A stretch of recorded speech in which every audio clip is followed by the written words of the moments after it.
Over, top một nhân viên trong lòng sếp. Anh dặn em nè, khách vừa bước vào cửa hàng thì em nhớ đón khách nhiệt tình nha.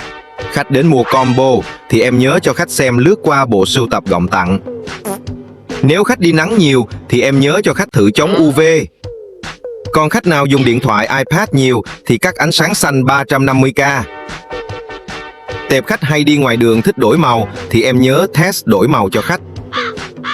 Khách làm văn phòng thì em nhớ giới thiệu combo ánh sáng xanh thông minh Element. Cắt kính xong, nhớ lau sạch giúp khách. Nhớ tặng voucher giữ chân khách cho lần sau nhé.